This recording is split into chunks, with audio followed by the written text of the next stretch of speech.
We're good, are we? I think so. Okay, thank you.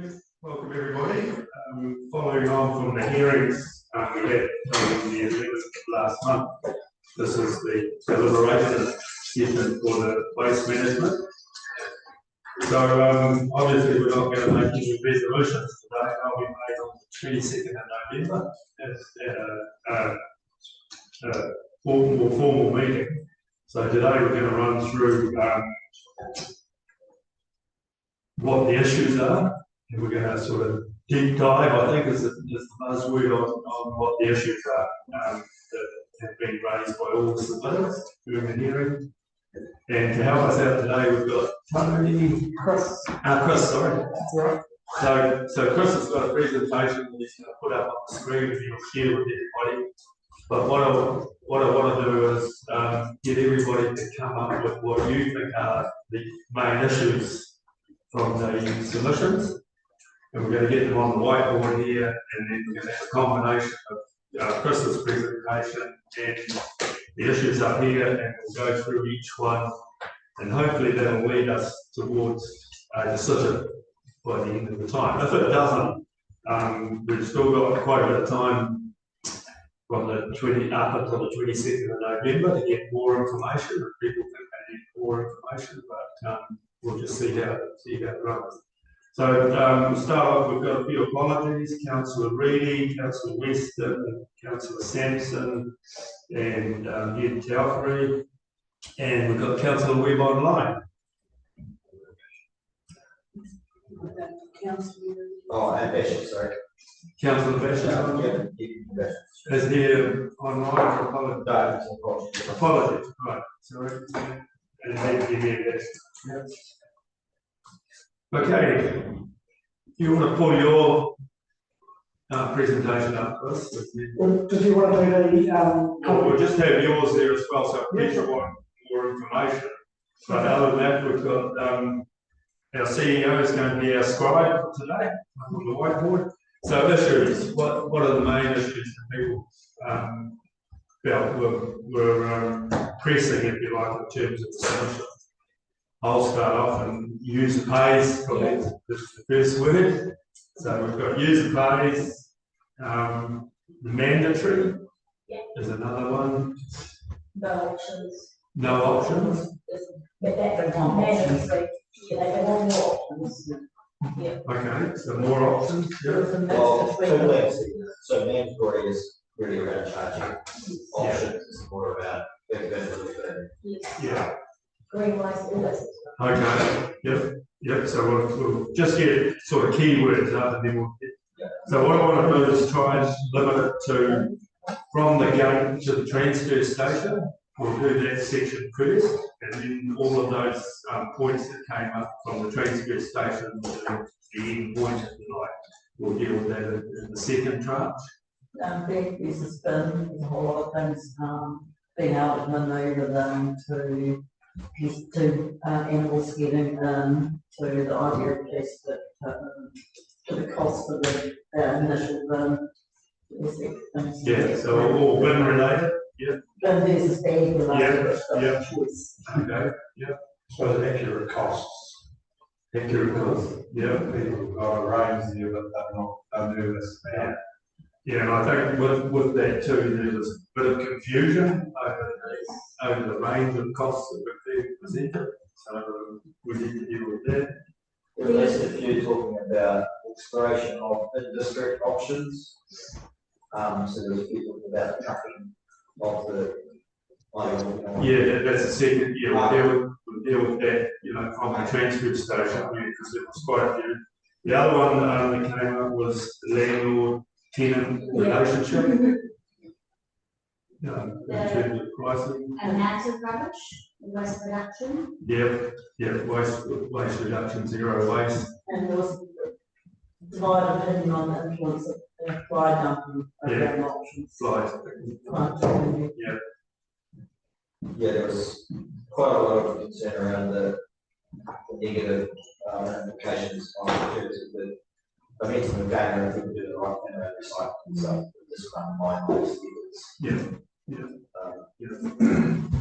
a bit of side issue that was bringing out that people were saying they didn't have any rubbish at all, which leaves no dirty rubbish. I don't know if that's really under this, but it's like a side issue. Yeah. Well, what we'll get Chris and Eric to do is when we get on to that is we know how much rubbish is going from the transfer station to the landfill. So, you know, even though we heard a lot of people saying, okay, use any rubbish before we've got figures on the actual tonnage. So that's what we're sort of yielding. So I think we've sort of covered most of the field.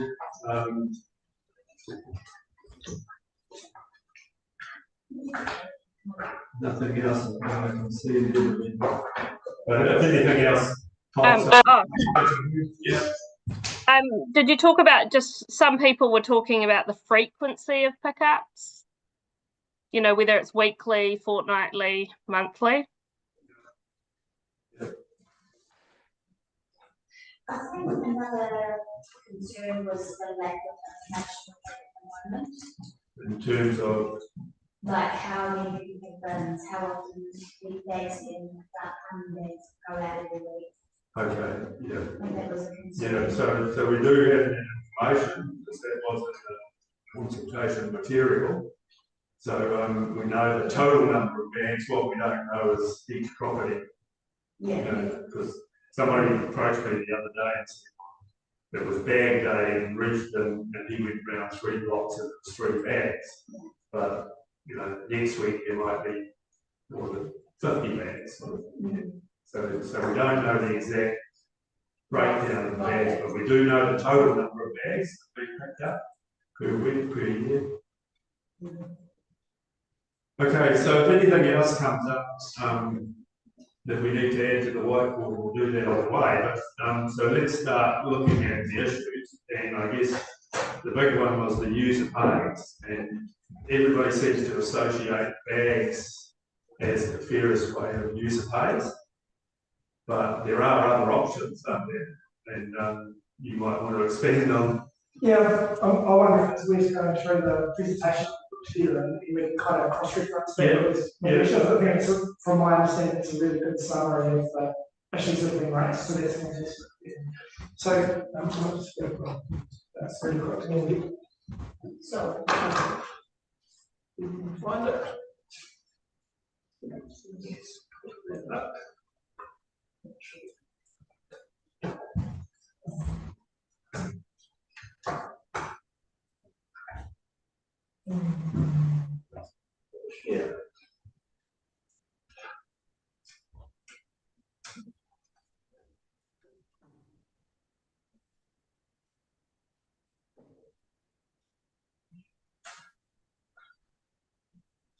You see that, Linda? Yeah. Yeah, all good, thanks. Okay, so if I stand here, it looks like I'm on the screen, so my colleagues reading my back. I would prefer if you came towards the middle, because I know if you're online, it's hard to hear if it's. Okay, is that okay? Is that coming through okay? Yeah, thank you. Yeah. Cool. Okay, so really what we've tried to do with this brief presentation is just recap a little bit on the current situation. It's always best making sure we're on the same page there. And then to a degree, there's a series of things that we need to consider when we're trying to figure out what the right way forward is. So we're trying to step that through a little bit, and let's keep checking back in on those issues from the community. Hopefully, it's going to do. I might need to get you to do a down for me, Eric.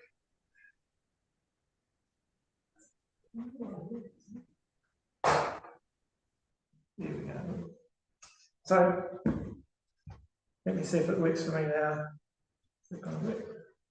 Right. Actually, why don't I just grab the mouse? Great. Apologies for people online and everybody else. So I guess just as I said, just a quick reminder on the current service. So when we're talking about refuse collection, rubbish collection, really talking about zone 1, so Westport and Redfern in between. At the moment, there's a curbside recycling service that's currently funded by council. At the moment, there's no proposal to change that. There's a rubbish collection which is delivered by Smart Environmental, which is funded by the selling bags to the people who use that rubbish collection service. They also sell a wheelie bin service to the community if people can purchase a wheelie bin service. So that's in a sense a purely commercial service. And there's also transfer stations in Westport and Refton. They're leased for smart environmental when they recover their costs through disposal charges. And council also gives them subsidy to recycling. So that's what happens in zone 1. In zone 2 and 3, the arrangements are slightly different. We'll talk much about that today. Well, we just on that, Chris, we did have a submitted from Caramita. Cool. So that'll be the last point we deal with. Cool. Us to look at what's happening here. Yeah. So I guess the discussion around rubbish collection, there's no collection in Caramita. If you've got rubbish that you want to get rid of, then you bring that to the transfer station and say do something. So on. And I guess the little graphic down on the right hand side here is it's just a bit of a breakdown of rubbish collection costs. At the moment, that's bags, but it would be a similar picture for if you had a wheelie bin service. So we've got a little bit of cost associated with actually picking the material up. We've got a bit of cost associated with actually supplying the bag, and it's a similar sort of number for supplying the bin. The difference is that you don't need to buy a bin every time, but it costs a lot more, so it's spread over a number of years. So a bin might have a 10 to 15 year life. There's a significant component, which is the actual waste disposal component. And as you know, that's a pretty big number here in the Buller district.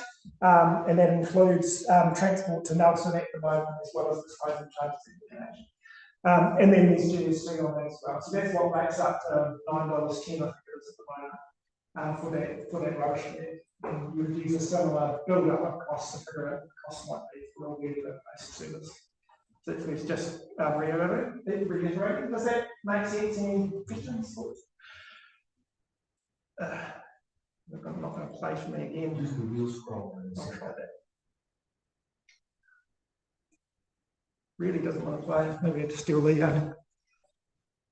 So I think the comment that someone made to me one of my guests or one of the engagement sessions was that I had on bags. So what I just said, tags, bag.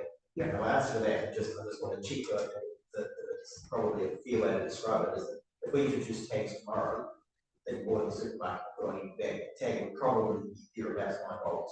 Yeah. $8, something like that. Correct. So that's probably that's a pretty clear way to describe difference around by tag and tag. It might probably be and 30 cents less than what we're charging now. And I guess the other thing a couple of other things to consider about these, which is why you would consider other options, is that they require someone to pick it up and put it into the rubbish bin. And that's fine if you're doing a couple. But if you're doing a few hundred of those in a day, then it starts to become a bit of an injury risk. And it also requires someone to either get it out of the collection vehicle or some historically they used to ride on the back. Don't do that. So there's some safety challenges around those bag systems. And I think I heard in our feedback on the when we were trying to summarise the feedbacks and concerns around things like dog strike. So bags are pretty easy to handle. So there's advantages and disadvantages with every option. That's probably a really important thing to consider. This one really does not want to play from that today. Just before Chris, I would use the simple vehicle mouse to forward the slides. There we go. Cool. So this is just a summary of the current costs. So at the moment, recycling is funded by target rate. So you can see this property pays 178, and that means I get a wheelie bin and a glass crate in it, and it had access to the collection system. Rubbish is a little bit variable depending on how you use it. So it's about $400 a year for a wheelie bin, fortnightly, I believe. About if you put out a bag every week, that'd be almost 500. If you put out a bag every couple of weeks, then it's about half of that, 250 odd. So those rubbish collection costs are on top of the recycling. Councillor Webb, just a question for that wheelie bin. How big's the wheelie bin? That would be for a 120, I believe. Okay, cool. Thanks. So these are not our costs, these are smart environment. So remember I said earlier on that the rubbish collection is purely a commercial service. So smart environmental charge that cost, they either sell you an egg or they sell you a wheelie bin service. So I guess one of the messages that's probably worth noting here is that actually that fortnightly wheelie bin cost is actually a little bit cheaper than the equivalent bag capacity. So that's kind of interesting to note. And also noting that, like everything, costs are going up. So we are seeing waste disposal costs going up. It's a big component of that really with that bin cost. But then we've got staff and fuel and those sorts of things. So that 910 a bag or 400 a year for a wheelie bin will be a bigger number in the future. And that's been one of the challenges around actually coming up with a credible number for those future costs. So we're kind of a little bit hamstrung around how accurate we can be about those future costs. Just a question on that. If you go back, so obviously the 400 per year for a fortnightly wheelie bin, the new cost that's being proposed is a lot less than that. So what we've assumed when we've come up with an estimate for a wheelie bin service is that there's some benefits from economies of scale. So if you're picking up wheelie bins from multiple properties on a street or within a community, then you can spread the cost of running the vehicle and so on across multiple properties. Whereas they are just 400 going to come down what, 250, 275? Yeah, I don't have those numbers. 197 to 272. Yeah, that's our estimate, and that's based on the numbers that we're seeing in Greymouth and Westland for the urban areas, so for Greymouth and So the other thing, is that going to be equated to cost to Nelson or to cost? Sorry for a slightly long answer, but those numbers are based on what we're seeing in Greymouth and Hokitika. They're disposal to local landfills, but their disposal costs are very similar to what we're charging here, because they are small-scale landfills, so their costs, even though they don't have transport, their operation and capital costs are very high for the amount of material costs. So we just pick up on that point before we move to so what you're saying is that the gate cost in Nelson is this, and the gate cost in Greymouth is that. That's correct. That's correct. So looking at a local disposal at Greymouth versus disposal in Nelson, we don't have directly comparable numbers, but I would expect that they would probably be similar numbers. Even with the transport. Even with the transport, so. And is it worth just for yourself, Chair, I mean, it's worth noting that there is also parallel conversations that council, outside as regulatory hearings, is also having around a joint approach across the West Coast for solid waste disposal. Because it stands to realise that if we can find a solution across the West Coast to our West Coast landfill challenge, then that stands to benefit all of us. So I'm just going to look at the current cost. If we're looking at an option, would it be realistic to say that we'll still be looking at around 400 a year for a fortnightly wheelie bin? As if everyone chose whether they want to. Yeah, it's a really good question. I guess, I mean, if you're talking about an optional system, you've got there's two scenarios. You can go for an opt-in or you can go for an opt-out. And they have slightly different implications. So where this 400 sits will depend on the assumptions that are made by the contractor ultimately around how many of the, what proportion of the community are actually participating. So if it's quite a high proportion, then you've got those economies of scale. If it's quite a low proportion, then it's going to be much similar to that 400. Some they may end up being a competitive market, they may end up like in the past there's more people offering that service. Potentially, yeah. I think we've only got one operator in the district at the moment in terms of smart environmental, and they're kind of trading off what they're providing through the bag service alongside the bin service. So, yeah. Just going on, the cost estimate is based on Epsom, Grey, and Hokitika, and then dump it in local landfill. So would after our prices from Epsom compared to So the current prices reflect transport to Nelson, but I guess without having done the detailed work, because of the disposal costs at McLean's, for example, I wouldn't see that there would be any material. You would expect a similar sort of number. So there, when I turn up to the case of McLean's, I'm still paying a similar rate to what I'm doing. just that, like us to dump from Westport or Greymouth, that will cost more again for us compared to Greymouth because there's the travel. Yes. So but that's what, taken into account. So what we've established is that there's a lower gate cost in Nelson, but a higher transport cost, and vice versa there, and they come in about similar. That's our estimate. Yeah. The other one with the projected costs of mandatory is, if you looked at about however many ratepayers there was, the cost, it didn't look like the contract price was going to be much higher than what it is now. But yet, if we're only picking up what 10% of curbside rubbish now, so what will that go to? So at the moment, council sees none of there's no transaction between the council and Smart Environmental from a rubbish collection perspective. That's completely their service that they provide to the Yeah, what I'm saying is, if a truck is only picking up 10% of the rubbish now, yeah. How much? What's that going to go to? 90%? Yeah, and that wholly depends on the answer that this government's gives on the universal approach. If that is endorsed, then yes, we've got 100% effectively, and that would mean that all truck routes are utilised to that.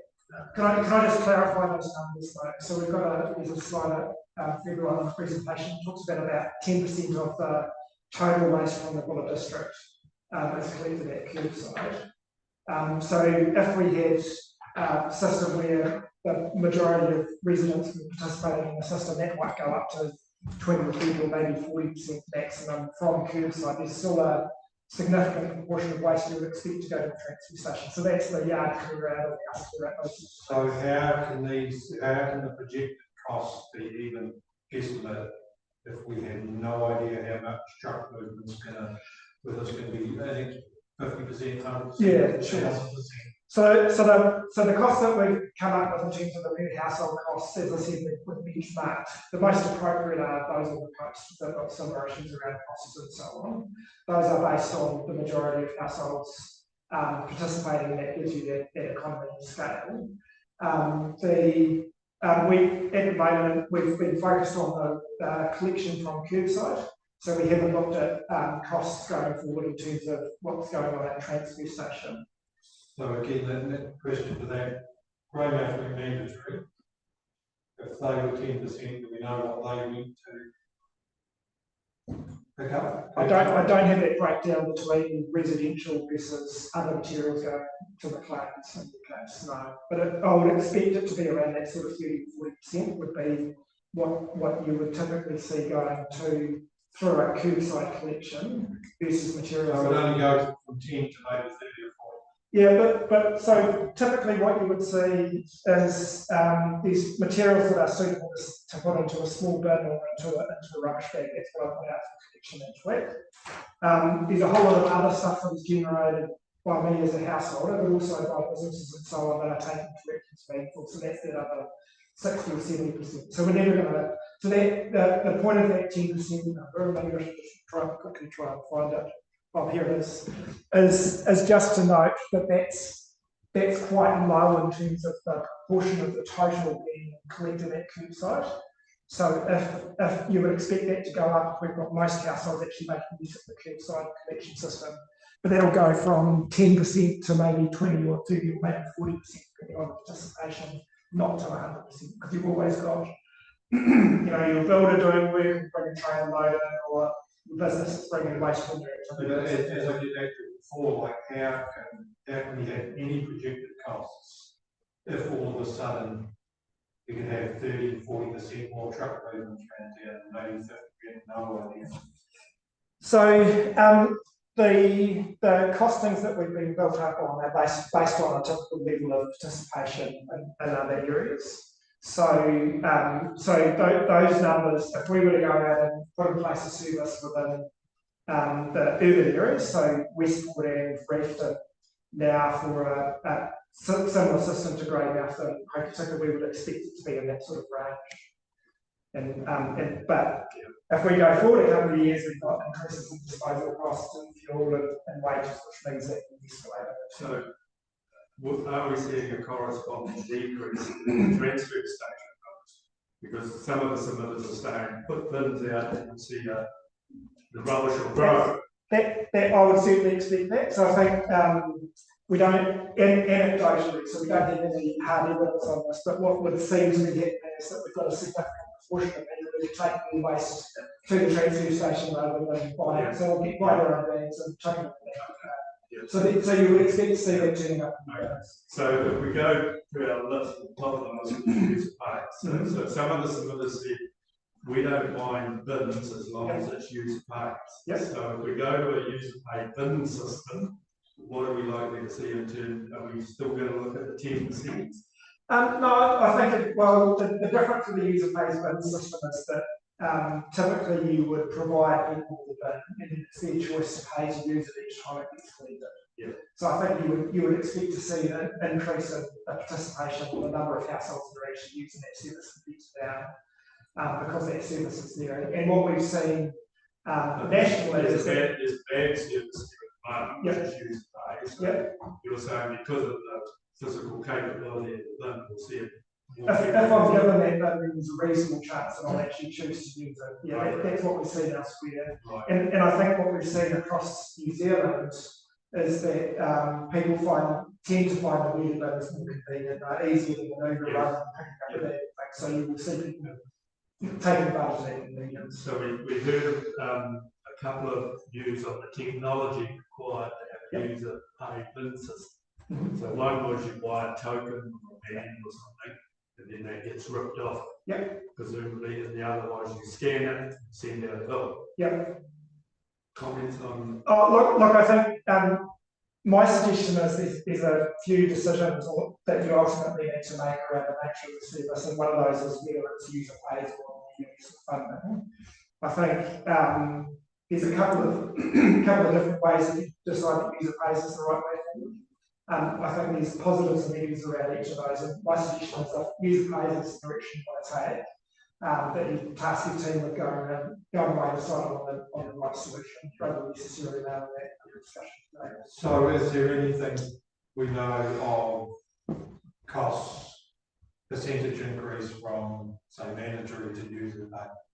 Because people are going to want to know, I'd imagine there'd be a number of people that have said they want user pays, but if they knew that it's going to cost 10%, 20% more, they'd be going, maybe not. I think that's a really good question, and we haven't done any analysis of the two, but I think when you're talking about user pays, you're taking some risk around whether people will use the system. So you need ultimately you need a little bit more fat in your per use charge. So if we had bags at the moment and they were provided to everybody, everybody was using it, then you might go from 19 to something a little bit lower because you've got a more economies of scale, and it will be the same user pays. So it's going to be a relatively minor Could there be a potential compromise around that we stay with I don't like the mandatory because it's a real but like standard mandatory charging, but we offer two different bit sizes. Sure. So we had the one that proposing half one, so the first that say we need to put out, we need to fill that in the fortnight. Can I take you forward for a couple of the slides? And because I think a lot of the stuff we're talking about is true, if that's okay. And we can come back. So I think you guys have got these slides anyway, so you know these sort of statistics, but feel free to pull us back there if we need to. I thought it was worth just having a brief comment on what drives performance. So when I talk about performance, I'm talking about how much material are we diverting from landfill, because that's something that as a council, as a community, we've expressed is really important. So what tends to drive that, and obviously what drives cost.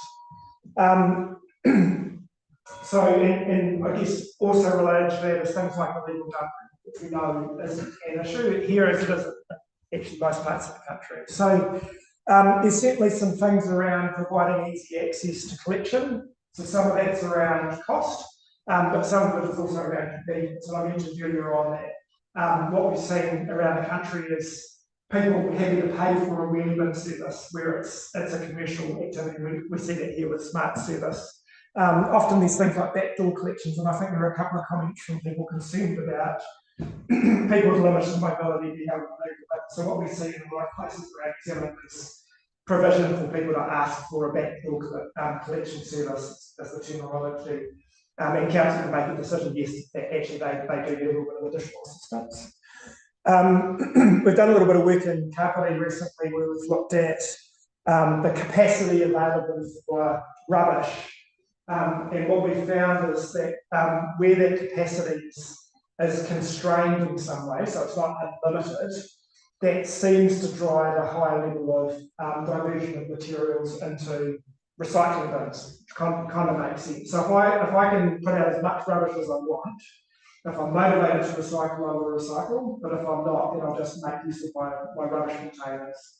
So giving people the ability to buy as many bags as they want is unlimited capacity. Giving them the ability to buy as big a bin as they want is also providing unlimited capacity. But where we've got local authorities providing, say, a 120 fortnightly is quite a common view, that seems to drive slightly higher levels of recycling. So that's quite a positive. And then the other really significant driver of cost that you'll see coming from your contractors is if they have the ability to automate. So you've got contractors that are pushing really hard for wheelie bins because of safety, but also because they can have a single person in a vehicle with a remote lifting bins they can use very quickly. So that's great in terms of them keeping costs low. And then one of the reasons you would look at going to a fortnightly rather than weekly collection is the cost goes down. So none of those are particularly complex. So just on the fortnightly, we're proposing that at the moment we've got recycling on fortnightly, so both would be picked up on the same day. Or logistically that you may choose to do it on because at the moment the guy's got to get out of the truck to do the glass. He does. Yeah, so I know that Smart and some of the other contracts will run free stream vehicles, for example, so they have rubbish, glass and coming will recycle. So there's a range of ways of that. And that's what we do for the contractors to give us some ideas about. Yeah. Cool. So I guess from where I'm sitting, there's probably some key decisions, and I think it probably follows quite nicely in sequence that ultimately you'll need to make, the community will need to make. So the first one is who's going to deliver collections. Is that the current model, which is the private sector delivering rubbish collections, and you're basically making sure that it's occurring and you're very much hands off, or does council actually have a role engaging a contractor to do that? So I think there's a decision to be made around that. Kind of following on from that, particularly if council does want to have a role, is, well, how are we going to collect that material? Is that in a bag or is it in a bin? And I think the feedback from the community was reasonably positive about bins as a way of collecting materials. They were very interested in how it's funded. So that's the third question. So how do we fund this? Do we go with a target rate, everyone has the same service? Or do we go with some form of pay-as-you-throw system? And we've already talked about some refinements to that. So we could have different size bins. If we did go with bins, we could go with a pay-as-you-throw system, and there's a couple of different ways that we can. So we're looking at the whole West Coast situation, like where your economy of scale to collection. Yeah. So does that rule out the council owned or council operated collection? So I guess our working assumption has been that a contractor would make the most sense. But I think this question is really around, does council deliver? And I guess self-delivery is a possibility, but I think there are some challenges there around economies of scale. Yeah. So yeah, just through the chair, it's just for the first touch point on the decision-making tree, which is that top one, which is how will refuse be handled in the Buller region for the next 10 years. The last 10 years, we have dealt with recycling, so we have sorted the recycling, provide the service, and charge a target rate for that. But the refuse has been a commercial opportunity for a commercial provider in this region. So they provide the commercial opportunity for refuse. They make sure their own charges are taken care of, so payment fees, profit margins are all included. So the very first decision on this decision-making tree is for this council to deliberate, and looking at where other countries in New Zealand have fallen on this decision. Is this part of our local government service? So we provide the service and we rate for that cost somehow, whether it's through universal charges or through the page for a model, but that's where we have ingoings and outgoings in our books for the refuse component, in addition to the recycling component. Or do we see the future still being, we just take care of the recycling component, the universal charges, and the actual refuse components is out of the marketplace? Because once that decision making is reached with the decision making tree, then we can either choose to tender forward for the commercial option, so that's away from us, or start going down the decision making process about what that service would look like if we traditional around New Zealand as of 2023. So, do we have any feel for the market tension or appetite if we would just say, right, we just opt out and we'll get just going to let the market respond and get used to it, or do we start a service competing against smart environmental and you just have it as a private business that council can do it, or you could love recycling as well. Do we have a feel for how that would look? Yeah, so well, I guess the answer would be that it's a provider at the moment, and smart environmental. So it's kind of suggests that it's not a huge market. So it's not super attractive. What's that? Oh, okay, on the coast.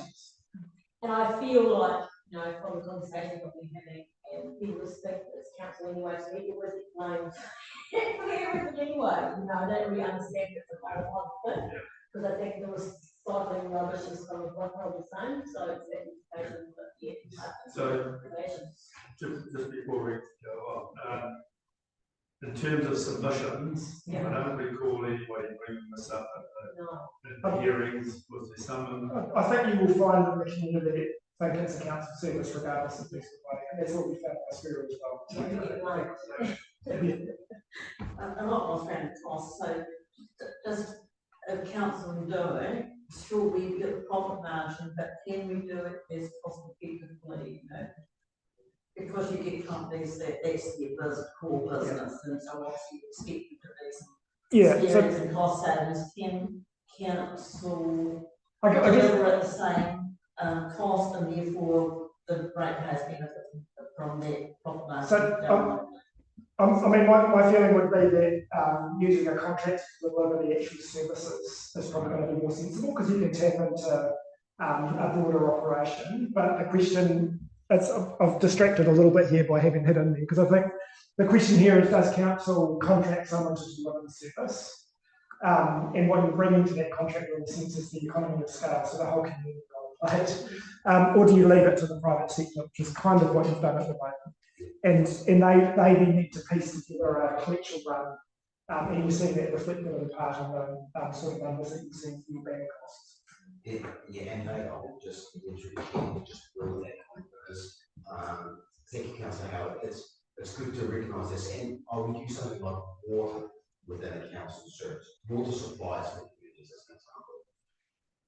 We provide the water and we charge for that, but we don't actually operate the water supply. We have a contract to do that. And I guess if we took the left approach in this decision making tree, which is the council, in terms of the council approach to providing refuse, it's very similar to that. We will still be providing service, we will rate for it, we will have outgoings, but those outgoings need to have a contract. But we would be managing those ins and outs rather than a commercial managing the whole, if that makes sense. So a contractor involved in providing refuse services, absolutely would.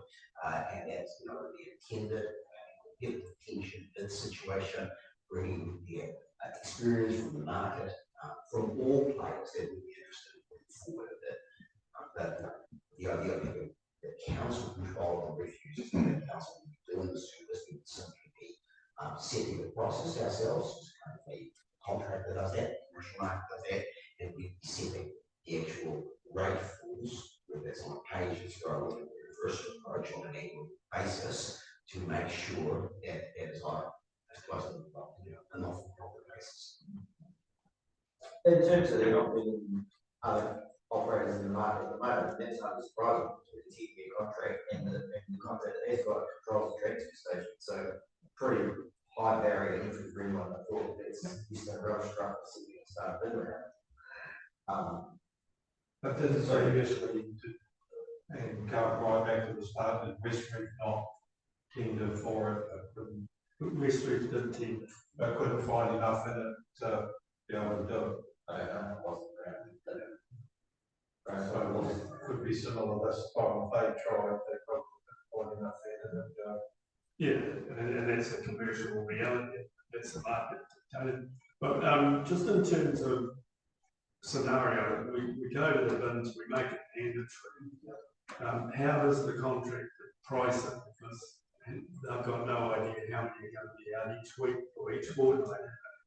So, I mean, normally what if council were contracting someone to deliver a collection service, they would, obviously they need to run the vehicles around different collection routes. They would make some assumptions around how many households participate, and therefore how often do they need to have that trace. So they would price it on that basis. And as I say, if I was sitting down to price it as a collection contract, I'll be looking at similar communities, what sort of participation experience and based on that. And so when user pays, how do they work it out? Same thing. Yeah. Same process, but I think the difference it depends on the level of market share that user pay service might have. So I think what's reasonably unique here, and we flagged it with those numbers around the proportion of the total waste stream being at curbside, is that the quantity of waste collected at curbside and the buller is quite low at the moment compared to what you would expect for a typical council service. So what that means is, in a sense, is the collections are reasonably inefficient. Going back to that first point, whether it's council control or the other sector, realistically, smart environment change the price of rubbish bags to $20 tomorrow, and we have no control over that. And I think what we're hearing from the community is they don't like that. That's not within our control. So I think for me, it's obvious that it's a council service, just to have a bit more control and yeah. Just to clarify that, I think there's something in the contract that they do consult council and justify any increase. So it's not a do whatever they want. It's not hard to justify, though, not increase wages, increase the medical costs of the house. But those same things together face council aids. Yeah. I suppose, I'm hearing a lot about, you don't take enough information or you don't know what's going on curbside, but, like you say, one of these options is the shit. Scan it so that if they have a whole lot of information, the council did know, they would actually know what was going on, or we could make a more informed decision. After the services have got a scanner, just can't be put the horse. Skipping through the next slide, they break down the three key decision points. Yeah. So, I have got a series of slides that go through these three points. The purpose of today is not to make that decision, but to have a good discussion about it. Ultimately, the council team will come back with a paper for you to later on. So, but I'm just giving a bit of a steer for where your thinking lies. So I think we've probably traversed most of that. I think we've probably got a reasonable sense of where the views might lie on that. So if we imagine for a moment that we've concluded that the council will deliver, because that leads us on to some other questions. So if we're leaving it to private sector, we go and have a muffin now. Let's imagine for a moment that council is delivering services. So the next question then becomes, well, how do we want that material? What's the most sensible way? And we've had enough conversations. You've probably figured out that on balance, I think bins are a better option because of safety. And because of efficiency. But what are the views from around the table? Questions, thoughts? I think that came through the submitters that heard that they didn't mind the bin. Yeah. It was about the user pay. Yeah, so I think in terms of health and safety and probably efficiency, the bin is probably an option. Yeah. It was a little bit about the cost of the bin, and the cost, but it came up over the history of 10 years. That's right. I think I sat down and did some calcs once around the cost of the bin versus the cost of the bags, which was sort of 10 cents. I think they were at the time, and over that 10-15 year period, it's very similar. So yeah, you're right. That also is environment than the It's good. Is there any options for monthly or even less than that? So there's a couple of ways to answer that question. So again, apologies for a long question. I think it's a long answer. If you were to go with a monthly collection for everybody, that would be problematic for some people. So in that context, I would probably recommend against it, and that's around people, particularly people who are putting addressable materials, so food waste and nappies and things like that after a month. So that's and one of the key reasons we collect rubbish is for public health reasons. So we want to make sure that we're doing that. So fortnightly is probably right, but over some parts of Australia they've got fortnightly, they're looking at 3 weekly. But they're working really hard on pulling things like food waste out of the rubbish stream to make sure that's okay. I guess the other part of that question is, could we give people the option of participating monthly? I think it partly comes down to how you go about funding things. So a user pays approach for funding allows people to use a bid monthly. If that was a targeted rate system, so everyone was paying a single rate or a rate for an option size of bin, the administration around that starts to feel quite confusing. So I think probably if that monthly option is something that you want to mix, then user pay starts to look like something that could be used. So that's the other thing. If you do go to a user pay, and it's a 240 litre bin or whatever, someone's going to have it sitting on their side of the house for 4 months. Yeah, And that's someone's got to go in their black bin that's been 4 months, and it'll walk itself to the truck, surely. But that depends, like, I don't put everything on that compost will get, so I only Yeah, but I'm clean saying up people my waste don't- rubbish. Yeah, so I guess that my question was about the office, like, how realistic public health to the service, and if it's not mandatory, and it is used pays, there is a thing that people don't bring up, so that's or it gets But they are walks out the gate itself, and then we end up getting more complaints to our team around. Like you're in a nice little flat, and David decides, no, I'm going to do this for 4 months, and then fill that. Well, I guess at the moment, back there, have we got a public health issue? They flags, so it doesn't appear that we have. Yeah, if I may, you may recall in the conversations we had with chambers with public health and also government and the requirements we have under that about keeping our communities safe and sanitary. So yes, the timing, whether it's fortnightly or monthly, is one to satisfy people's need for a service. But most councils have stuck to a fortnightly collection in New Zealand for the rest of Chris outlines. Australia's got 3 weekly, but they're taking something out of the waste stream and working hard at that, make sure it lasts 3 weeks. So fortnightly seems to be the happier approach around New Zealand, particularly clients like ours who further north to keep communities safe and sanitary. And it's actually receptacle size that they look at to make it actually more appropriate for people's service needs. So the maximum bin size we will have for refuse zones for postal boys is 220 litres. So 240 litres is for our recycling containers, that's the upper size one. And as we go through these years of decision making, there will soon be some questions that we need to answer about the timing of the recycling rate fortnightly monthly, or if there is a more appropriate way to choose needs by different bin sizes. Because it stands to reason we have the half bin size fortnightly will be the same as the full bin size monthly. It will come with immediate complications such as that. And I guess the advantage of more regular collections is that you don't get the peaks and troughs in the material, so that makes the collector's life a lot easier. So that gives account for the chunks of material every month. I think what I'm hearing is that pretty comfortable with bins being a way forward. So that's something that can be reflected in what comes to you for deliberations. So I guess the next question, this is where the rubber really hits the road, is how do you fund it? So we've got the option of a targeted rate, and there are some sub-options I'll talk about in a moment on that in the next slide. And then we've got the option of pay as you throw. So you could do that through selling bags, as it's done at the moment by Smart. There are a couple of options for dealing with that with wheelie bins. So there are examples. I don't know if you can see the picture here, but this is just a tag that ultimately gets ripped off as part of the collection process. So those tags are sold.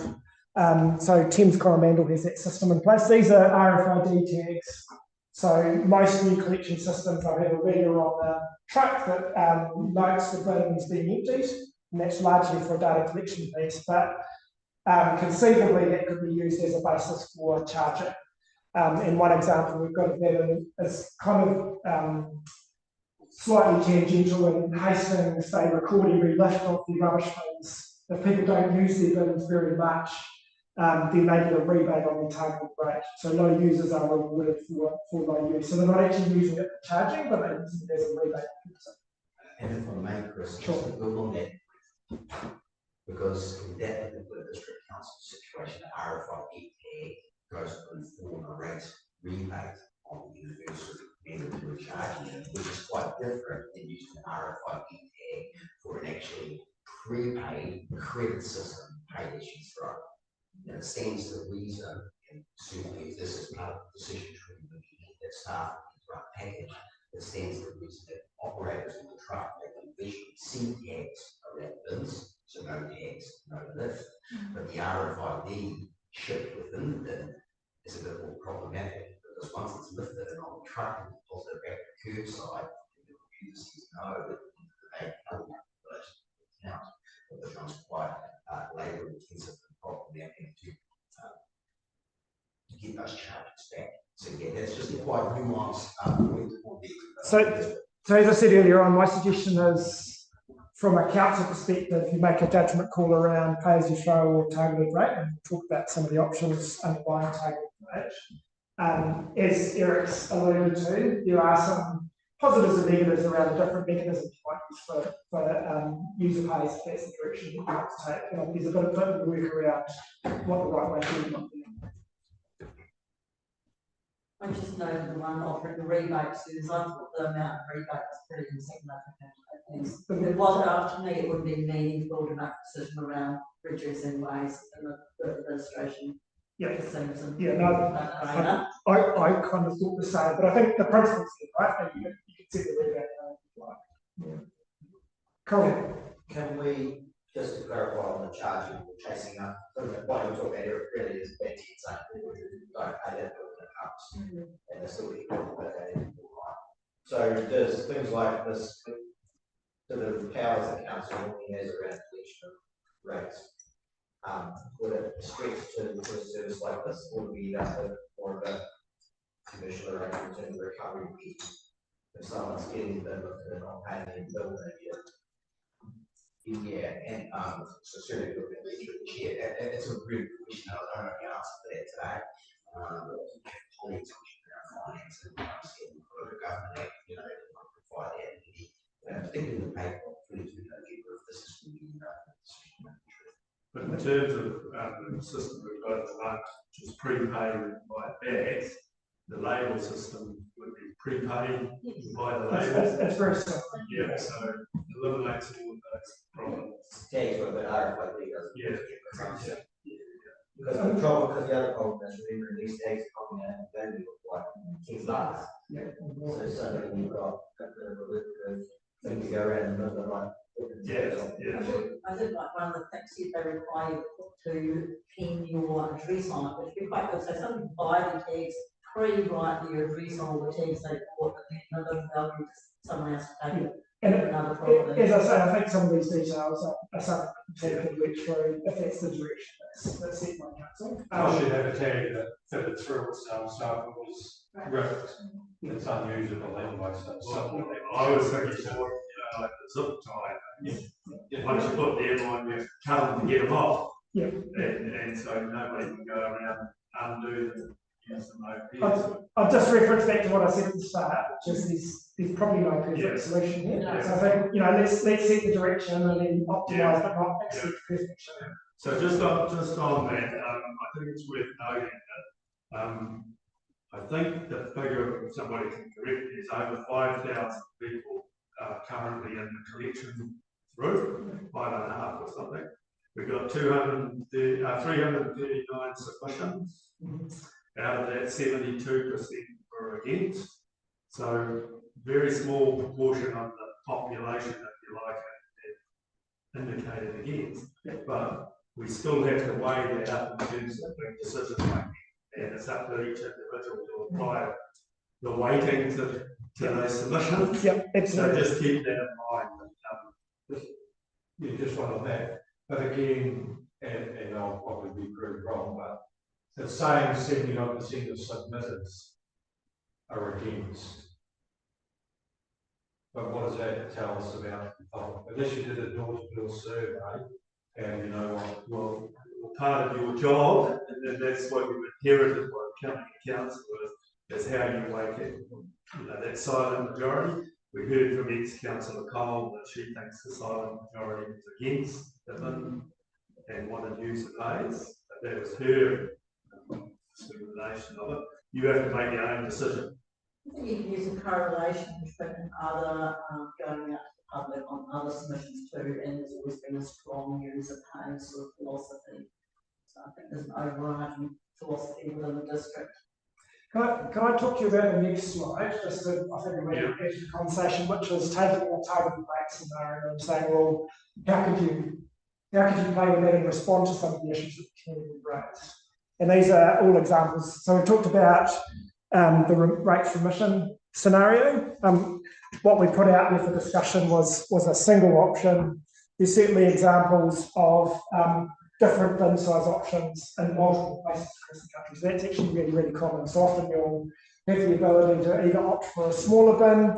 In a lot of cases, you can't see under the images there, but you'll have the ability to also opt for a larger bin if you're a multi-family household or something like that. And there are examples where there's a service, but you have the option to opt out of that service. So in terms of bin size, collection costs, how much do they vary between a 60 and a 120? So if you remember that graphic, the collection cost itself, or the cost of lifting the bin and driving past, is a great deal, but the waste disposal costs will vary. Obviously, you'll make assumptions around how much will be in a 240 bin versus. So quite significant in terms of. Oh, but that's proportionate. Yeah, absolutely. But remember that collection, that 275 or whatever the number might be, also reflects the value of the bin. It's not double for a 240 versus 120. Can you come with that opt-out service? Of course, then will run and the cost could just say, well, I'm going to opt out all my money, but there's no obligation under rental to provide rubbish collection, you know, so. Yeah, It's good. It's It's an interesting kind of do you see one over there? Yeah, so as far as I'm aware, and again, much like the answer to finances and recreation, I'm not a real expert, but my understanding is it's really within a rental contract. So if people have a rental contract that provides refuse services as part of the rates for that rental, then it'll be covered. But largely that will be in the minority, and an announcement will be, I mean, people in the current system are accountable for the refuse. If the council, like councils around New Zealand that offer the universal charge approach, they will ultimately see that refuse cost, which people have, regardless of each way they go, there's still a cost for their refuse, but will just be shipped home early through the deleting refuse charges that are legal. Because ultimately the property owner will be the commercial arrangement to come up with property outcomes on which rates is part of the home. So if we make an opt-out option, we've really got to have also a mechanism where people can actually opt in alongside it. That's right. It's responsibility. It's got to be an option. I mean, if you look at Christchurch City, the reason I might choose to opt out of that service is actually I'm not happy with my, I think it's an 80 litre bin. I want a 240, so rather than Christchurch City saying we'll give you a bigger bin if you want that, you can just go to the open market and secure another provider to deliver that. In reality, that's unlikely to be the situation where you will have a contractor delivering the service. So the only scenario might be that they offer a different service. So you wouldn't normally see something like this sitting alongside that, chances are, particularly in small groups. Chris, it's worth just saying, only get more across your city council, which is a huge base of ratepayers. It does have an opt-out component of the service. The vast majority, actually, interact with process and drop around. It's taken over for the majority of cases. And the order of about 5%. Yeah. I think it is a bit of an assumption to make that tenants are paying for waste disposal, because that's not the case all the time. Like, I've got a tenant and she doesn't pay for any bags because we don't have rubbish for me. So if I, as a landlord, get that cost and I pass on to the tenant, it's not that they're paying it one way or another. Yeah, it's extra cost. Just say to rubber money customers. Yeah. Well, yeah. Yeah. I guess what you got to weigh up is the outlier to the normal. Yeah, no, just don't buy into the assumption that people are Everybody. paying anyway, because it's something that I'm not paying anyway. But we've got no idea whether 90% Yeah, are, yeah, 10% yeah. are. Yeah. Just before we move on, in terms of mandatory, so we've got quite a few submitters against the concept of mandatory. Yeah. Now, I think it was towards because they were in favour of using parks. Sure. So if we're going to a mandatory system, how do we balance that about those who want to use it parks? So you could have, I guess, probably a single container size that's provided to everybody, but is funded by a tag system. So there's no reason why you couldn't do something like that. So that would be mandatory or universal, but user pays. And basically you're gambling that your disposal, your tag costs are going to cover the cost of the bin over the life of the service.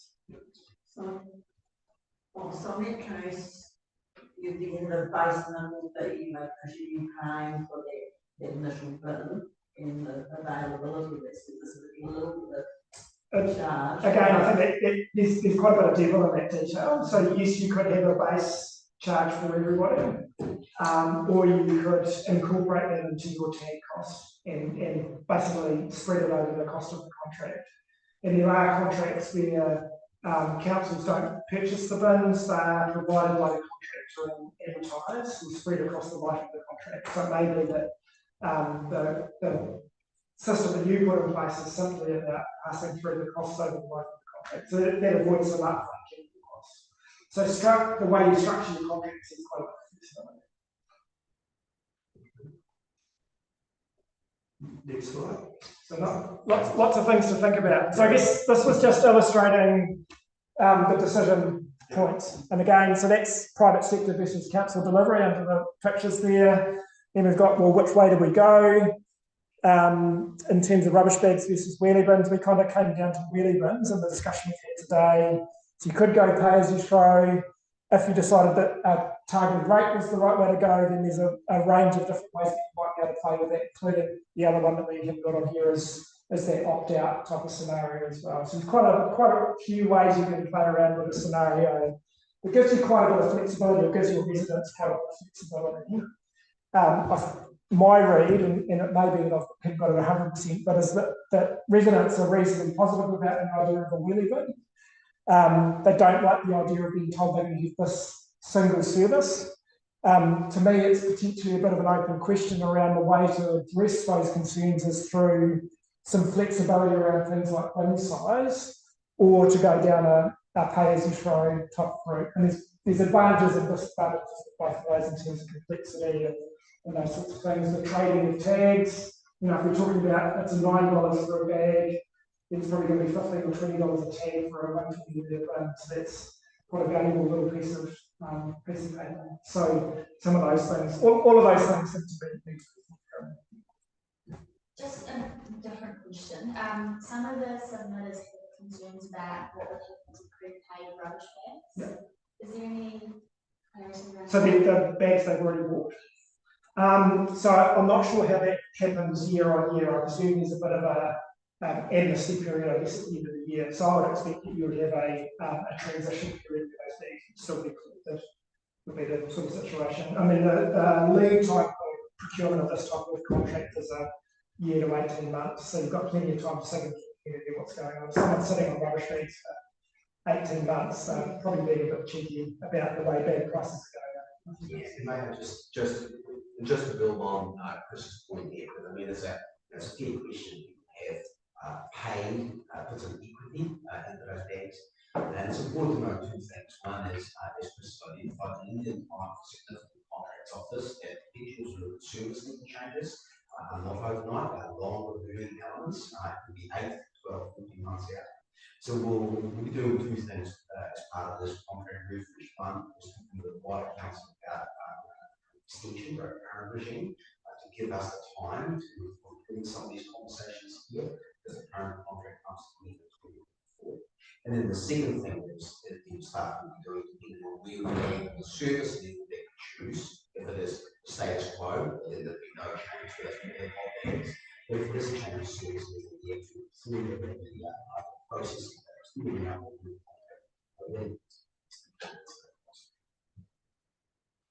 So just before we start to narrow things down on this front, fly tipping. So we've heard a lot, we made it and it's been fly tipping on the war. Some are saying it'll be less because you're paying for that anyway. What's happening around it? So my view would be that by providing a container, particularly if you end up going down this type of route, so I've paid for it anyway, you would expect that some flight tipping will no longer occur because the price driver for flight tipping will no longer be there. But what we've seen around New Zealand is that even for free disposal, you will still get flight tipping. So I'm not going to stand here and tell you that flight tipping will disappear. There's a whole range of drivers for that, but I would expect it to have a positive impact. And the other thing people see for, I've got it in 120 litres, I'm going to fill it with all the concrete I can find, just because I can. Yeah, and this kind of goes back to what we talked about before in terms of holding on to bins for 6 months, smelling nappies in it or something. I think normally what you will have is a service level agreement effectively. Often articulated through a bylaw with your community that sets some criteria, and typically that would include a maximum pay for the bin, and that's driven by the ability of vehicles and designs. Oh, sorry, yeah. Just a question about the fly tipping. Is it? I don't know if the council has any data about, but I would assume that a lot of the items that are fly tipped would be too big to put in a wheelie bin anyway. Would that be correct, or? No, I think there's a range. Yeah, thank you, Linda. And over my time in this role and in this district, I've seen fly tipping that ranges from car gearboxes, Yeah, through to entire fage loads of recyclable, rinsed milk bottles on top of the carabiner blast that if only they'd taken it to carriers, we would have accepted it happily for free. yeah, okay. Oh, sorry, it's hard to hear. And my other comment was just reading through the submissions. A lot of the submissions that were for, like when they indicated using that scale for strongly or whatever, I did notice that a lot of them indicated like they were strongly for or four, but then their comments then elaborated and said only if it's user pay. So I think we need to take that into account too, that system, they might have indicated that they are for the proposal, but then they said in their comments only if it's user pay. So just something to think about. Yeah, well, as I say, the only, not that I'm for it, but the only thing that'll help fly tipping would be a targeted rate, would bring it down, but also what I got out of those submissions was I didn't realise the amount of population that's quite happy to burn or melt. Yeah. And some were here, and it wasn't the people that, again, like fly tipping, it's not people that we're reading because they can't afford it, because they don't give a shit. It's about the environment. They're quite happy to save $1 and let it go up the chimney. If it melts, let it go. And unless you have a mandatory system, you're never going to stop that. Never. You heard something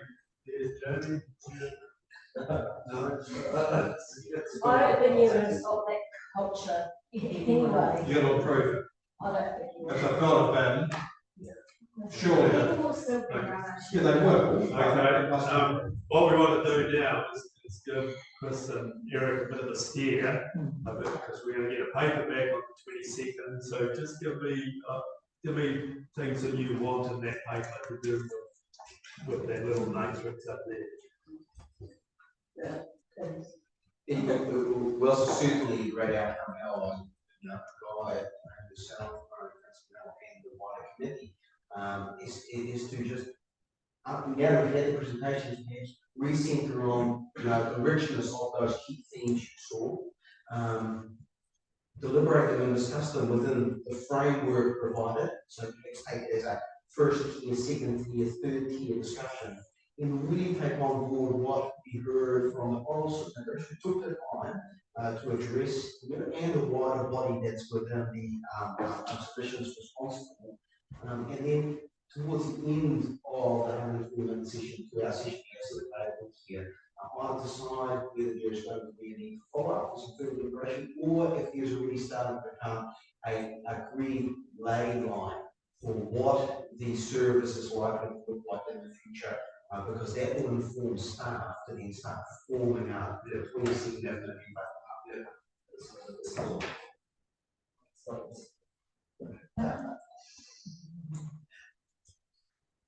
Okay, so we've got two ways we can go with it, like the mandatory target rate or the pay as you throw. I think we're pretty clear that wheelie bins, so we want something in the report that says these are the reasons why wheelie bins are much more advantageous than bags. So we need to bring that forward, and then it's about whether we pay as you throw or target rate. So we need the pros and cons of that. Because I don't want anybody to make a decision today, because I think there's a lot of information coming in that you need to go away and digest, and we'll recap it, those reports. But that's the sort of thing that we're looking at.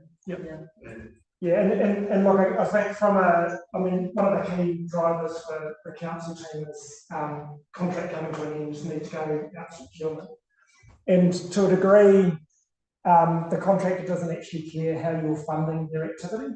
They just want to know what they're delivering. So if we've got a reasonably clear view that we want a contractor to collect rubbish in wheelie bins, then that's a pretty good basis for progressing with pulling together materials for that contract procurement.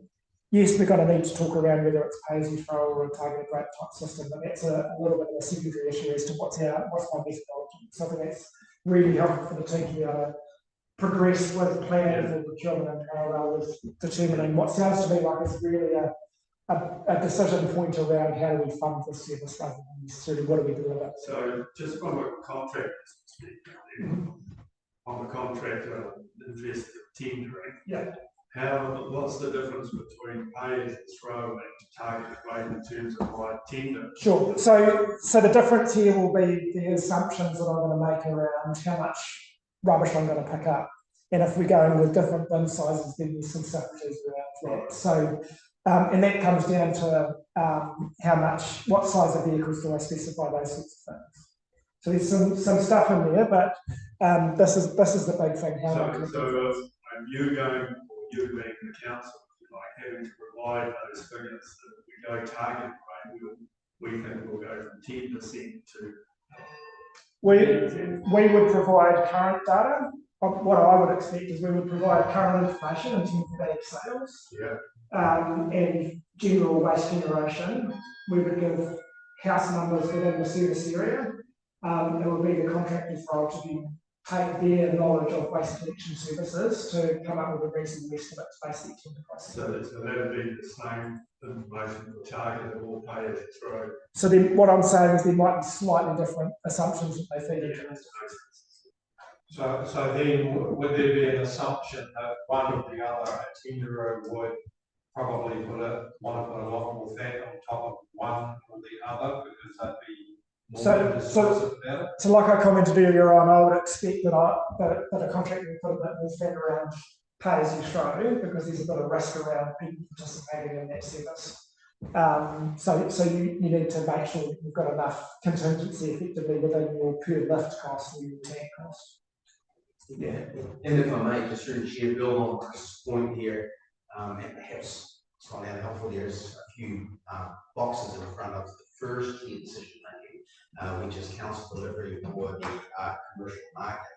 So certainly when we're asking contractors to price a service on that third tier of decision making, who pays you through a part of the trade, that's to price the service provision to council to collect, run the vehicle routing to a chargeable cost.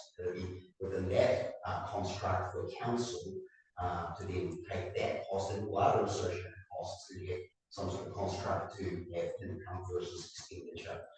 If it was within the private sector side of things, so that's don't pick up on particular models. So that is the one model that in particular address the council on a more defined option of the status quo, and then, that's very worthy of unpacking.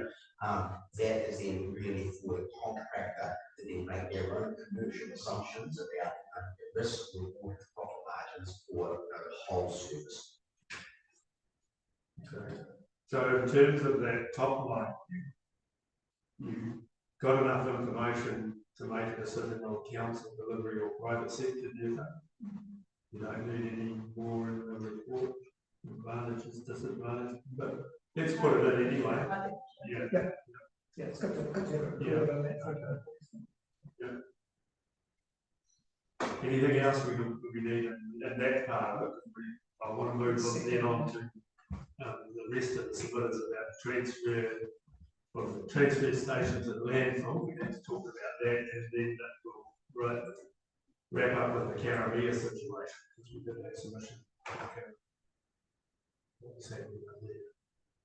So nothing else on probably just one to transfer stations? One comment that's probably also worth noting is if we just look at these first two components, because remember this is how you get money to pay your contractor. If we look at this, if I'm a contractor looking at services here, but also in Grey and Westland, what we've described in terms of a collection in a wheelie bin, same vehicles, same containers, effectively the same service, just maybe some different assumptions around how many people are participating. So if we do procure those together, that makes it very easy for the contractor to put a common view across the coast. So it's quite handy. When we're looking at this, and certainly much better look at council delivering, given the feedback both in the submissions and also part of my long-term engagement is that people will want to know a wider range of collections for like soft plastics or recycle shop for done. I think there's a very strong steer that people are wanting these services, and then, then it comes into the transfer station should be a bit longer hours. I know some vitamins, some realize with trailers and fixture, just alongside this, we're looking at the whole service. And I know that council started to look at the review of the waste mobilisation management plan, which is kind of where you set that broader framework and think about those bit broader range of services. So I think it's great to capture the feedback you've got and make sure that people can see that you're doing something like that. Because one of those we're going to take the rubbish to the transfer station, like the me, we're on a long driveway, and it's just easy to go away and transfer station. Because they're able to separate a lot more of waste, like not batteries, not e-waste, but at the same time.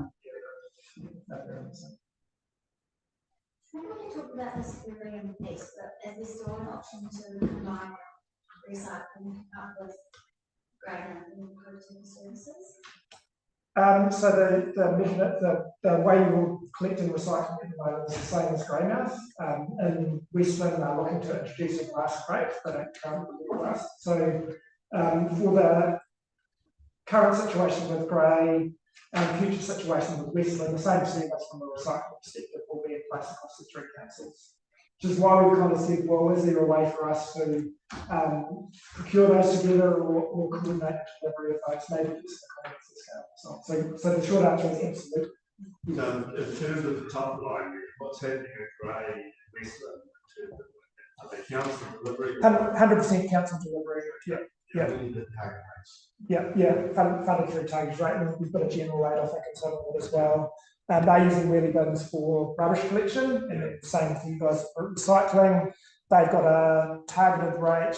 I'm pretty sure they've got a single option, so they've gone out with a 124 month. So who would be the contract? So in Grey now, the current contract was Smart Environmental. So they picked up from a previous contractor who exited that contract. The current contractor in Westland is EnviroWise, or EnviroNZ, So sorry. when did their contract come out? Same time, so they're all aligned. Yep. So in terms of economy of scale, is it going to make any difference if we're paid to throw in our targeted rates for the contract? It's a little bit less tidy. I don't see it as being a deal breaker. Because as I say, the contractor wants to be paid, and they might have, say, a lump sum for delivery of collection services for the Buller district. How you go about getting the money to pay them is what this is talking about. Do you do that by selling tax, or do you do that by levying a targeted rate? If that's different from Grey and Westland, that's an issue for making sure you've got the check, you can sign the check. From a contractor's perspective, provided they get paid. Okay. Yeah. Right. Just one more quick one on that. We do hear a bit of feedback from the submission process, but also when we just out about around quality of the service that we get now. So if we go mandatory, it's all just sort of party rates. There's kind of no customer-driven opportunity for an operator to innovate or to be a customer service, or to drive that performance side of it from a customer service point of view. Is that pretty fair comment? In the sense that it's happening anyway, it's kind of like, they know they're getting money. Doesn't matter if it's at 8 o'clock in the morning or 11 o'clock in the morning. Or like me, I bought my recycling out 2 weeks ago and they didn't come, so I'm hoping they're coming today. So there's nothing like the private competition in the market to drive the performance. So you do that by pay as it's right, is that what you're talking about? Or rather than targeted rate? Yeah. The other way to deal with it is what's done where there are single suppliers. Is really strong mechanism for the contract around quality. So measuring quality, and what we're trying to do with the contracts we're writing is trying to build in. Often the way we frame it is we assume you're going to deliver really well, but a portion of your lump sum for your collections this month is at risk if you don't always take the risk. So basically we'll reward you unless you don't. Sometimes you have a kind of the opposite of that, which is we'll reward you with performing really, really well. So the trick with that is making it robust enough to actually drive good performance without making it so complex that we spend waste a whole lot of time doing the calculations. Yeah, and just to build to Chris's point, that's one thing. As many of the governments around the government's table will know that there's been a long-standing drive now within this sector and previous sector that we had in staff looking at council's most significant operating contracts and refreshing them with the modern era is really key KPI. And this one is no different. So the competitive tension driving competitive behaviour and customer service certainly holds true. But that is if it's in the private sector of that decision making true. If it's with the council delivery, whether it's on pay as you throw a target rate or weekend income, it is the contract mechanisms that we continue looking to make sure that in service delivery that we stand for as a council is first and foremost. Okay, I'm looking at my board now, and we covered options. Well, I think we have, because it was just been sized to do it a place ago, it's to do what. Yeah, okay, and I think we've covered everything else on there. So now I want to turn people's mind from the transfer station to the landfill. And Councillor Howard, you have talked about people want more hours at the transfer station. At the moment, we've got 4 days a week in Reefton and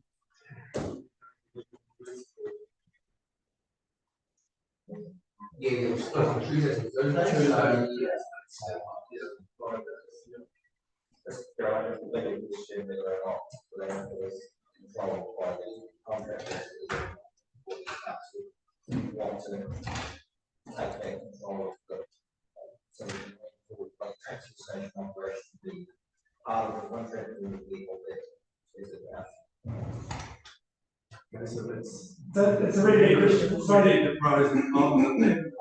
Yeah, so I guess the reason we focused the conversation around rubbish collection was from a business or a household perspective. The remaining of the services, there's no proposal to change what I see. So if I turn up to a transfer station across the district at the moment, I pay my money, I get rid of my rubbish, or I drop off my site. At the moment, those transfer stations in Zone 1 are leased to Smart Environmental.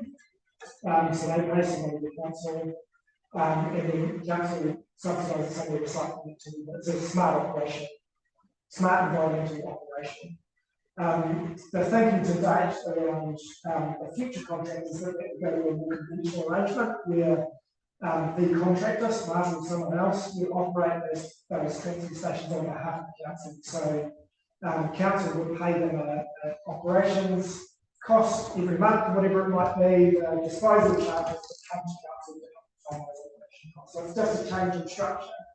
But as a community member, I will see that. To the point around soft plastics or opening hours and things like that comes down, at the moment, it's kind of in the control of Smart Environmental, as I understand it, how they want to operate it, or your other providers in Korea and Maruya.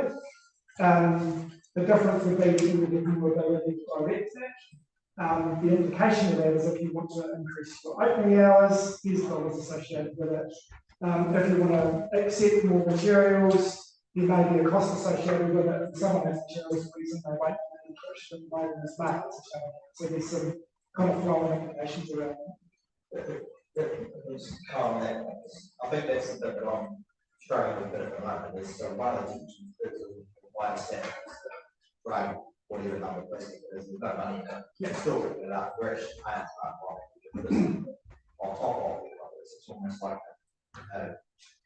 that makes it a far more complex arrangement in terms of how it works. So that risk, you can take all that risk out of it from a tenderer point of view, and that would sort of count towards how we dealt with that.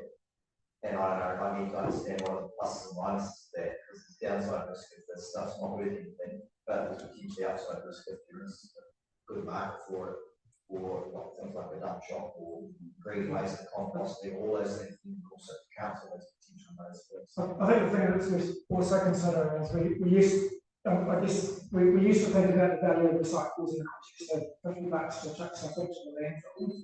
Now it's more like $500. So if it costs me $200 to get rid of a ton of soft plastics, compared to 500 tonnes to take that same soft plastics and put it into a hole in the ground, maybe the $200 is actually a good value for money. So I think some of those dynamics have shifted a little bit. But you're right, it's around who owns. And that conventional will pay you to run a transfer station and resource recovery activities. A really important consideration is that you also justify for those materials. In some cases, it's quite complex kind of risk sharing arrangements and pay share, gain share payments, all those sorts of things. In other cases, it's much simpler. I think something's going to watch you in most cases. I'd just like to know what options would allow more innovation and community initiatives to be part of this. A lot of opportunities. A lot of people want to get involved in those space minimisations, and what options and structures we want. So, I mean, to kind of Eric's point around structural contracts, it's all around how you actually structure the incentives for a conventional contractor. There's absolutely no reason why you can't make provision for or actively promote community activity within that context. And when often what you'll see with community groups is that they need some seed funding or they've got ideas that they've funded. So something to consider when you think about your waste minimisation management plan is, do you make some contestable funding available where I can say, hey, I've got this amazing idea, but I need $2,000 to make it happen, present a proposal to council, and council can say, yes, we put aside I don't know, for argument's sake, $20,000 a year that we can feed into the community to do some great things around waste minimisation. I think that's quite a common mechanism around the country. I really encourage you to consider that as part of your broader waste minimisation. Thank you. Really good discussions about many topics related to the conversation.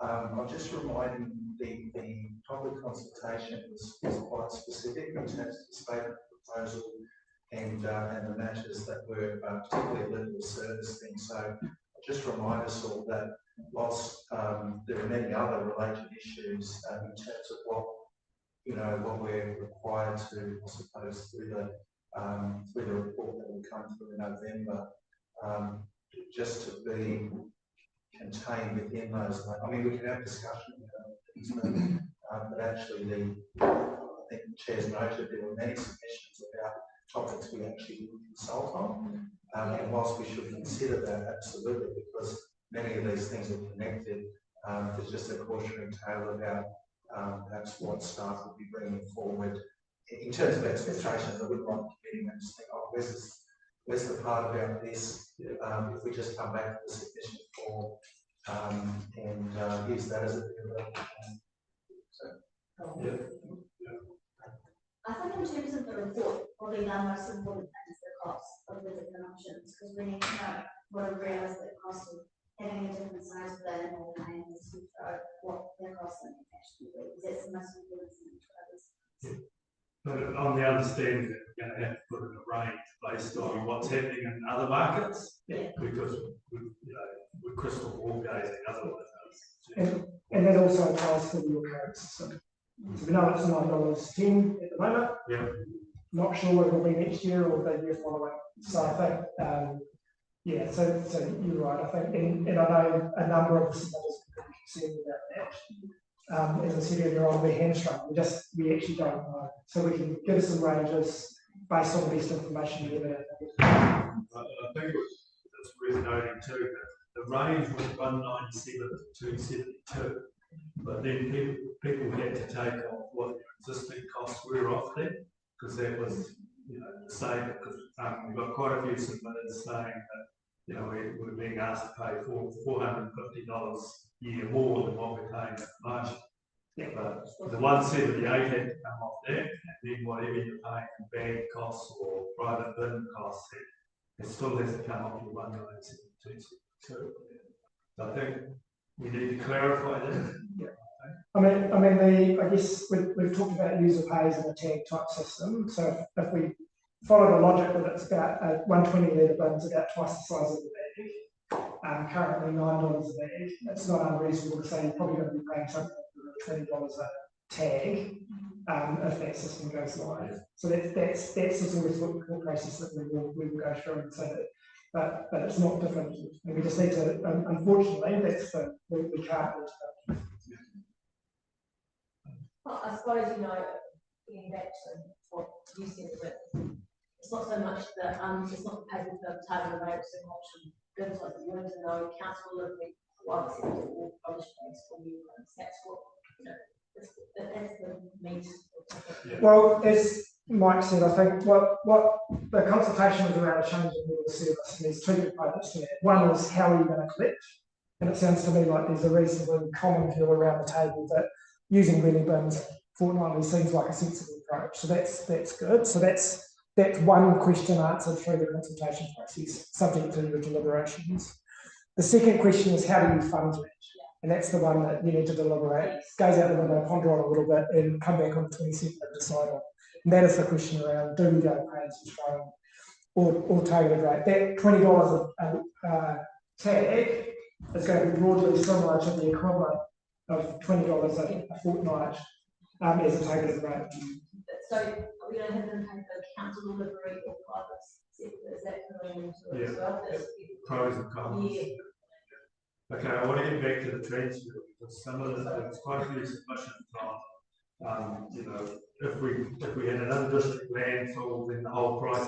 This is the pricing. Sort of related to the, to what we were asking people. So maybe we just need a bit in the report about I did hear a figure of $30 million to establish a district landfill. You're not going to pin me down for a number. But I think it'll be worthwhile saying that, having something in there about the cost going to Greenbelt versus the cost to Nelson, Yeah, and the breakdown to the transport and the gate costs. People really, So Duncan and Taylor has come from that's what I need from designing consenting around New Zealand and Australia, and a reasonable lead time to establish a landfill is 10 years. And there's a lot of risk around that from a RMA perspective. So, putting aside the cost, just the reality. it might be helpful for people to understand it a bit easier if we got some of the, if we look at Cane Valley, because there's some pretty long hauls South Canterbury up to Cane Valley, and it still seems to be economic. Well, they're sitting at sort of $300 a tonne now, so the numbers are getting right up. I was talking to someone about disposal costs in Palmerston North who go to a private landfill less than 100 kilometres away, I think, and they're paying $350 at transfer stations. So while your numbers are high, to a degree, the rest of the country are rapidly catching up because you've got this big transport component. Elsewhere, we've got just commercial pressures. And the waste level pushing those numbers up, and the emissions trading scheme. So there's a whole lot of dynamics that push those up. I think some commentary on that I agree. I think it's based on Maybe just one other factor in that, which you should look at the regional feeling of it too, because it may be may not make so much of us, but there may be a book for the other districts and the region by having the impacts on the bottom line that may also be a consideration. Yeah, I think it's probably just to be really blunt. West Coast is really small in terms of the scale of even at a regional level. So if we were talking about 100,000 tonnes of material, then having a single regional site would be some material benefit, and that's kind of what you're tapping into with Nelson. But when we're talking about, I think it's probably sort of between 20 and 30,000 tonnes a year, it's a very small landfill. There's no money, there's no fashion needed. It's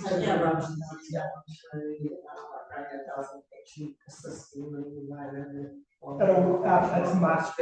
My read would be it's marginal. It's still a very small site.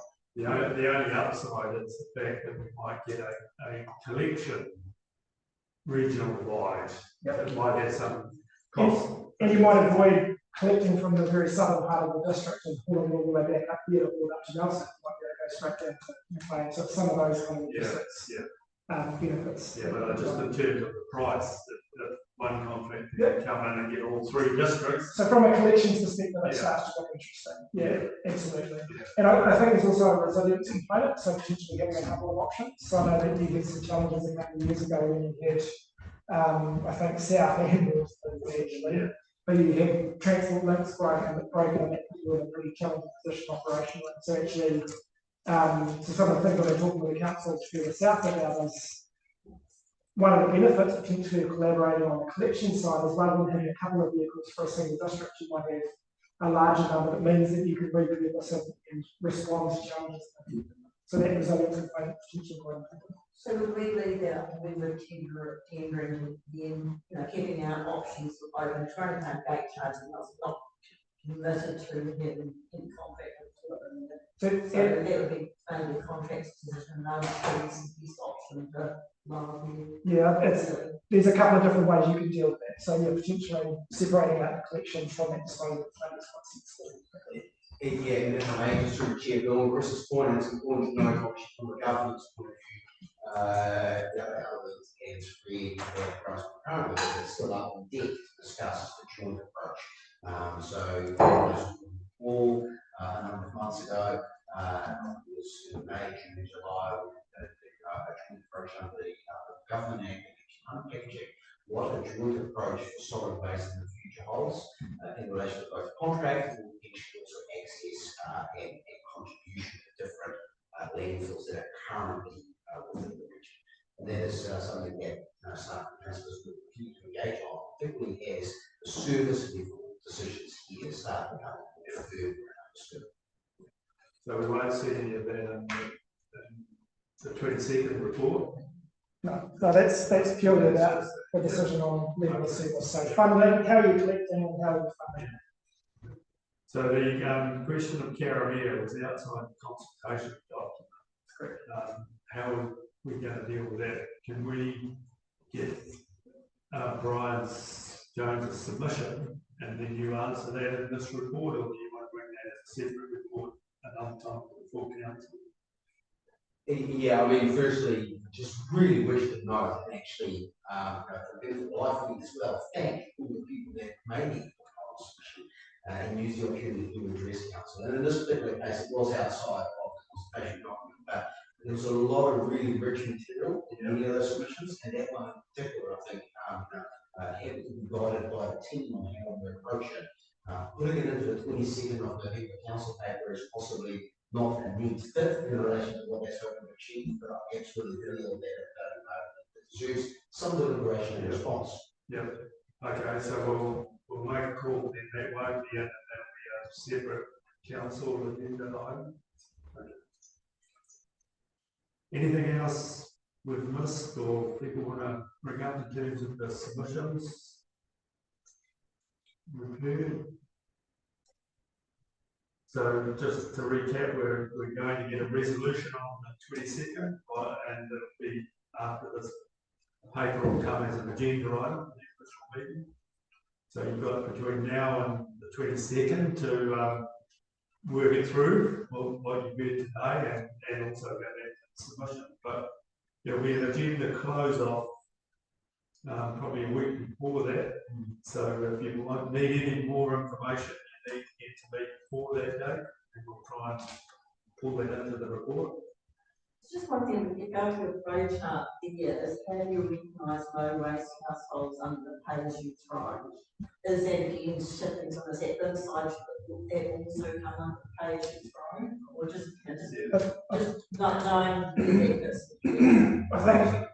I think from an administration perspective, having a single bin size, single tag is going to keep things reasonably simple. So the more options you have under pay as you throw, the harder it is to administer.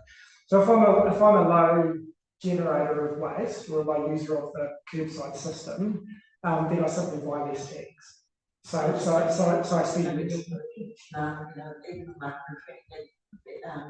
then they're also going to at $20 per tag, they're going to label it full, but that's right. Got perishable food and things in these people. Is there a solution for that? Yeah, it's a good question. That's a downside of the pay as you throw. Yeah. Whereas if you've got a targeted rate with a bin size option, they might say, well, I'm going to get a smaller bin. Or buddy up with their neighbour. But what we heard before was, a great proportion of the cost is the rubbish going to the landfill.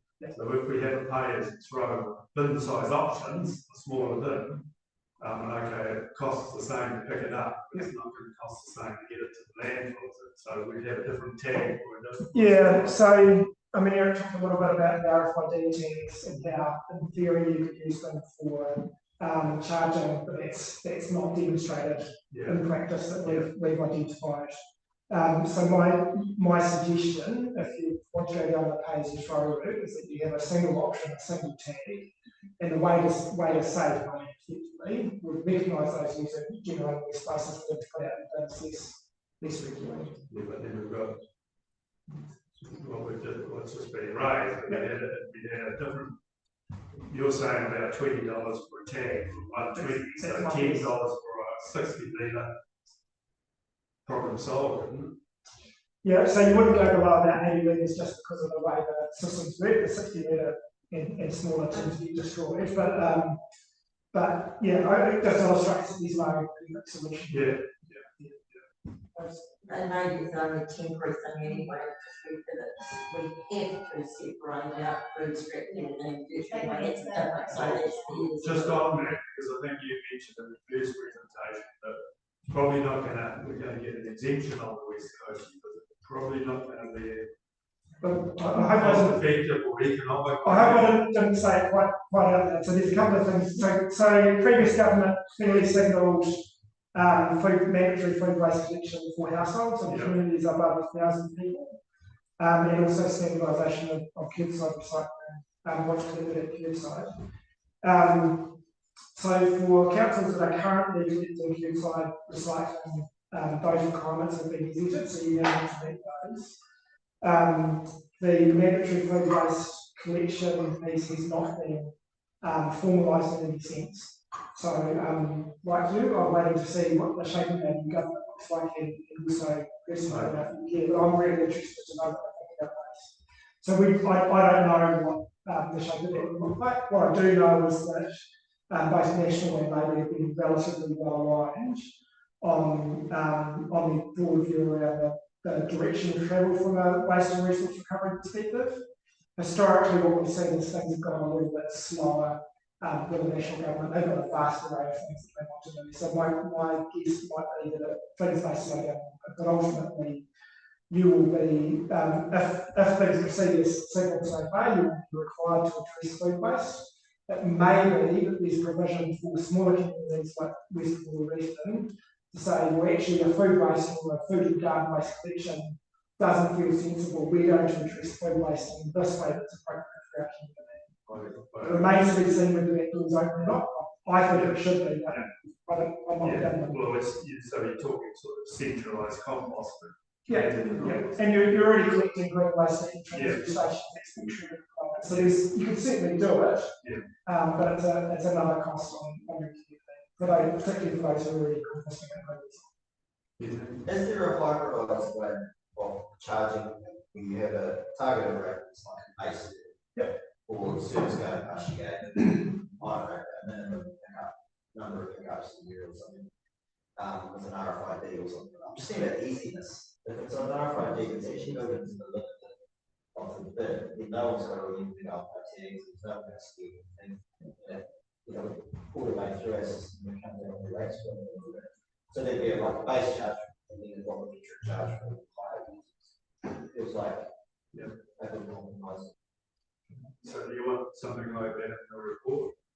Well, yeah, I don't want to go into that so much detail, or just say that. I think it's targeted rate, but it's a blend too. Because I'm thinking about, I think where I'm coming from this is what I'm concerned about, and the team are more involved in it than I understand it.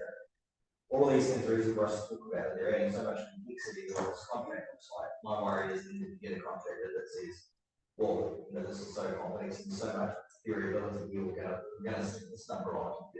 And if there's ways that we can de-risk it, that is partly a pretty standard targeted rate that the contractor knows he's going to need to buy 3 trucks and whatever to come and do it. And it's not related to removing some of the variables. And so there's some way the contract captures as much as pay as you go for the customer, there's also pay as you go for the truck, for the operator, that it can build into a contract somewhere. I just know from examples that you gave what I'm just doing the costings, ones where there's more options, actually it wasn't really cost savings to people. They had more options, but actually there's a lot of value. To the mayor's point, I think there's a certain base cost that is incurred regardless, and then there's the variable cost. So you're seeing. So you're trying to sort of say some people, money or affordability in low-based households, but actually it doesn't live on the more choice doesn't actually equate to. Not as much as you might expect. So just in terms, we're going to make a resolution on the 22nd. Do you need this level of detail in order to make that resolution, or are you happy to say, well, here's our direction of travel on the 22nd, go away now and get all the detail and now it might work? I'd like to see it there because I think for the public they need to see what we base our decisions on and weigh up those considerations. You happy with that? Yep, no, I think you need those options, and I can see a scenario where you do say, well, is there a hybrid solution here, and the team need to go around it. And as I said, remember from the critical path item, the thing that really needs to progress at the moment is moving towards procurement because of that significant lead time. you're ultimately going to need to lock down your funding arrangements. Ideally, and it's not going to happen in the long-term plan, so it'll be in the new thing, which is quite some time off. So if you do want to play around with the finer detail around those funding arrangements, then there probably is revision to do it. But I guess certainly what we want is really clear direction on the philosophy that underlies it. So from a contract point of view, to me, I'm hearing the two things that could be the bogeys in the room. Is it going to deal with the user pays through a tag system, or would you deal with it through multiple bin system? Because that's funding. Yeah, half size. Yeah. So that's a decision that has to be that I got it.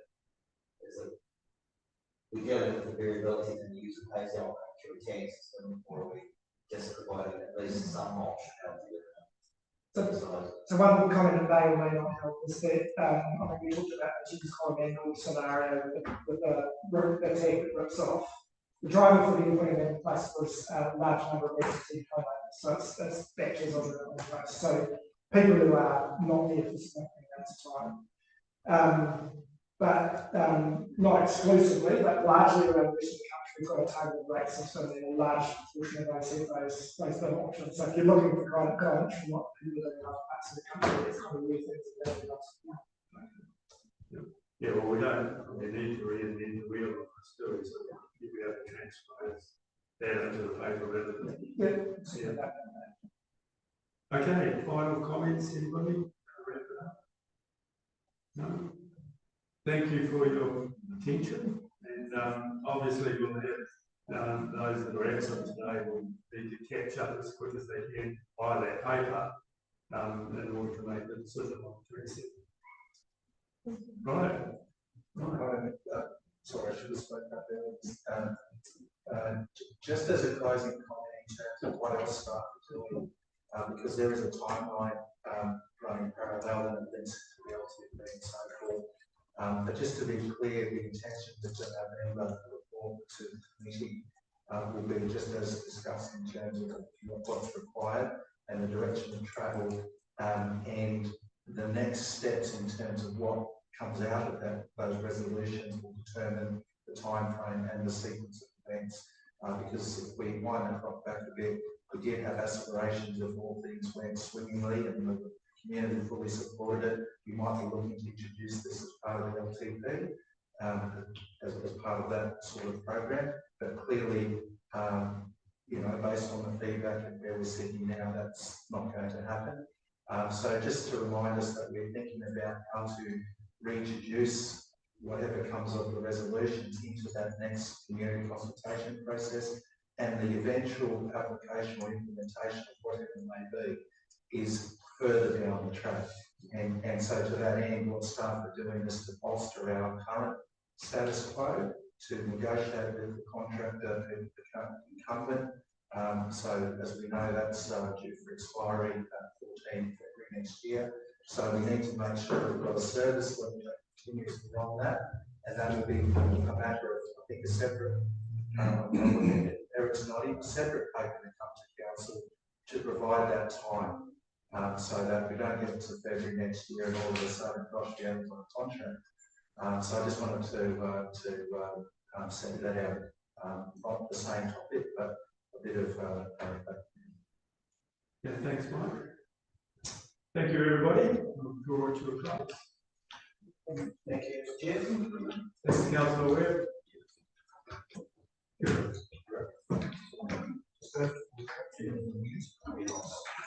Good.